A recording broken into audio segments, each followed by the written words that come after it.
నా పేరు బుక్య కుమార్. నేను బీఈడీ అభ్యర్థిని. గత ప్రభుత్వంలో బీఈడీ విద్యార్థులకు అన్యాయం జరిగింది. ప్రస్తుత ప్రభుత్వంలో కూడా బీఈడీ విద్యార్థులకు అన్యాయం జరుగుతుంది. సుప్రీంకోర్టు తీర్పు వల్ల ఎక్కువ శాతం బీఈడీ అభ్యర్థులు రోడ్డును పడ్డారు. ఎందుకనగా బీఈడీ వాళ్ళకి స్కూల్ అసిస్టెంట్ పోస్టులో ఎస్జిటి వాళ్ళకు 70% ప్రమోషన్ ఇవ్వడం వల్ల బీఈడీ అభ్యర్థులకు తీరని అన్యాయం జరుగుతూ ఉంది. మేము ప్రభుత్వానికి ఒకటే సూచన జరుగుతూ ఉన్నాం.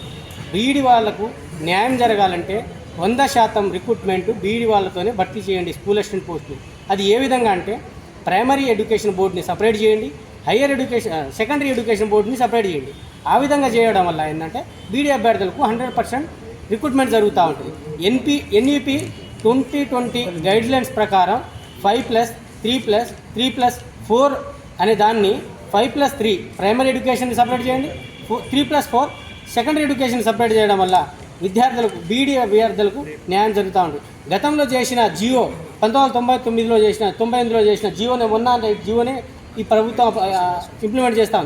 గతంలో ఎవరు ఎందుకు మాట్లాడలేదంటే అప్పుడు బీఈడీ వాళ్లకు ఎస్జిటి రాసుకునే అవకాశం ఉండబట్టి ఏ బీఈడీ విద్యార్థి మాట్లాడలేదు. మనం ఇప్పుడు బీఈడీలో జాయిన్ అయినా కూడా రేపు మన ప్రమోషన్లో వెళ్ళిపోవచ్చు, ప్రస్తుతం మనకు జాబ్ ఉంటే సరిపోతుంది అనే ఉద్దేశంతో బీఈడీ విద్యార్థులు ఏం మాట్లాడలేని పరిస్థితి.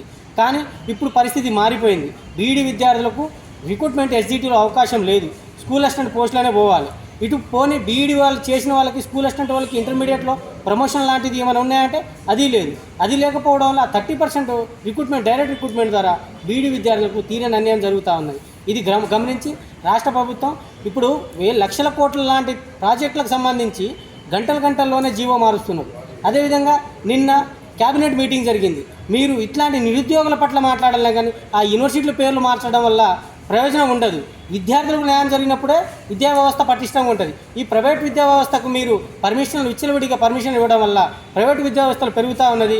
దాంట్లో సరైన అర్హత లేని టీచర్లు బోధిస్తూ ఉన్నారు. అయినా కూడా ప్రభుత్వం వాళ్ళకి ముందు పోతూ ఉన్నది. కానీ ఇక్కడ ఇంత అర్హతలు చదివి మేము డిగ్రీలు చదివి బీఈడీలు చేసి టెట్ రాసి ఇన్ని సంవత్సరాలు చేసి రిక్రూట్ చేసి కష్టపడి జాబ్ కొడతా ఉంటే మాకు ఇక్కడ ఉద్యోగాలు లేని పరిస్థితిలో మేము ఉంటా ఉన్నాం. కాబట్టి దయచేసి ప్రభుత్వం ఆలోచించి ప్రైమరీ ఎడ్యుకేషన్ బోర్డుని సెకండరీ ఎడ్యుకేషన్ బోర్డుని వేరు చేసి సెకండరీ ఎడ్యుకేషన్ బోర్డులో పూర్తిగా బీఈడీ విద్యార్థులతో పోస్టులు నింపాలనేసి ప్రభుత్వానికి మేము డిమాండ్ చేస్తూ హెచ్చరిస్తూ ఉన్నాం. Thank you.